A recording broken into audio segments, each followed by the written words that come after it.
अस्सलाम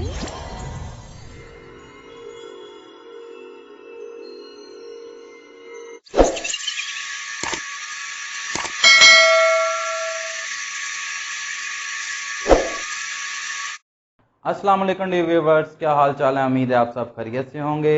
जैसा कि आपने हमारे रैशनल के टॉपिक को सब्सक्राइब भी किया, लाइक भी किया और उस पर कमेंट्स भी किए, आज हम इस टॉपिक में एक बड़ी ही अहम चीज़ देखने जा रहे हैं, वो है properties of real numbers. Properties of real number जो हैं वो दो तरीके की होती हैं, एक विद रिस्पेक्ट टू एडिशन होती हैं और एक विद रिस्पेक्ट टू मल्टीप्लिकेशन होती हैं। आज हम properties of real number with respect to addition को देखेंगे। विद रिस्पेक्ट टू एडिशन में सबसे पहली प्रॉपर्टी है, इसको हम कहते हैं closure property with respect to addition. Closure property with respect to addition क्या है? a plus b is equal to R and a b elements of R. इसको ज़रा तवज्जो से समझिएगा। a और b कोई से दो आप नंबर लेंगे और उन नंबर का तल्लुक दिए हुए सेट के साथ होना चाहिए। ए और बी कोई से दो नंबर लें और उनका तल्लुक दिए हुए सेट के साथ मौजूद हो तो समझ लें उनको ऐड करने से अगर आंसर भी उस सेट के अंदर मौजूद है तो हम कहेंगे ये क्लोजर प्रॉपर्टी ऑफ एडिशन है। जिसकी मिसाल इसके सामने ज़रा तवज्जो दीजिएगा। अगर मैं कोई से दो एलिमेंट्स, एक सेट है हमारे पास आर, उसकी वैल्यूज हैं 1 2 3 सो ऑन। अगर इसमें से मैं दो नंबर लेता हूं 3 + 5 इज इक्वल टू 8, ये भी इस सेट का हिस्सा है, तो लिहाजा ये closure property of addition hold करता है। अगर आंसर दो नंबर्स को ऐड करने से अगर आंसर जो है वो सेट के अंदर मौजूद ना हो तो हम कहेंगे ये closure property of addition hold नहीं करता। चलें हम इसके अगले टॉपिक की तरफ चलते हैं, कॉमोडेटिव प्रॉपर्टी।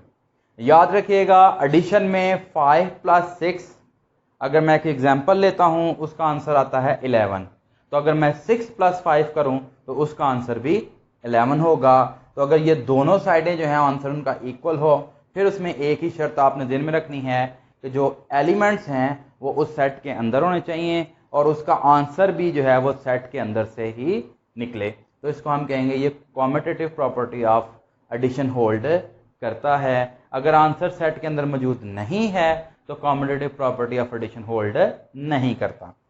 आगे हम चलते हैं associative property of addition. Associative property of addition में आपने तीन एलिमेंट्स लेने होते हैं किसी सेट में से, जिसकी मिसाल हम लेते हैं। फॉर एग्जांपल मैं 5 + 6 + 7 लेता हूं। ब्रैकेट्स हमें शो कर रही हैं कि सबसे पहले ब्रैकेट के नंबर को सॉल्व करना है। 11 + 7, इधर से 5 + 13, इधर भी 18 आ गया और इधर भी 18 आ गया।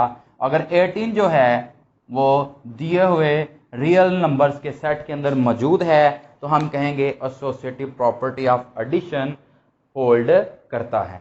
चले हम अपनी अगली प्रॉपर्टी की तरफ चलते हैं, वो बहुत ही इंपॉर्टेंट प्रॉपर्टी है, उसको हम कहेंगे एडिटिव आइडेंटिटी। याद रखें लफ्ज़ है एडिटिव आइडेंटिटी, इस बात को समझिएगा। एडिटिव आइडेंटिटी से मुराद आप कोई ऐसा एलिमेंट लें जिसके अंदर कुछ भी ऐड किया जाए तो एलिमेंट पर कोई फ़र्क ना पड़े, तो समझ लें कि ये एडिटिव आइडेंटिटी है। तो कायनात के अंदर जितने भी नंबर्स मौजूद हैं उनके अंदर ज़ीरो जो है वो एडिटिव आइडेंटिटी को शो करता है, क्योंकि ज़ीरो को किसी भी एलिमेंट के अंदर ऐड किया जाए तो उस एलिमेंट पर कोई फ़र्क नहीं पड़ता, लिहाजा ज़ीरो क्या होगा? Additive identity. हम इसके बाद हम अगली टॉपिक की तरफ चलते हैं। हमारी अगली जो टॉपिक है वो है एडिटिव इनवर्स। जैसा कि वर्ड है एडिटिव इनवर्स, एडिटिव इनवर्स से मुराद जो चीज़ आपने ऐड की है उसी चीज़ को आप सबट्रैक्ट करें तो आपका आंसर आइडेंटिटी आ जाएगा। एडिटिव आइडेंटिटी अगर आंसर आ जाता है तो समझ लें कि ये दोनों एलिमेंट्स एक दूसरे के एडिटिव इनवर्स हैं। जिसकी मिसाल मैं आपसे लेता हूँ। फॉर एग्जांपल अगर 4 है तो उसके अंदर मैं -4 को प्लस कर देता हूँ तो 4 - 4 0 आ जाता है, या -4 के अंदर मैं +4 कर दूँ तो फिर भी आंसर ज़ीरो आता है, इसको हम एडिटिव इन्वर्स कहते हैं। हम अपनी अगली वीडियो के अंदर रियल नंबर्स की प्रॉपर्टीज देखेंगे विद रिस्पेक्ट टू मल्टीप्लिकेशन। आप क्या इसको देखना और इस पर गौर करने का बहुत बहुत शुक्रिया। अल्लाह हाफिज़।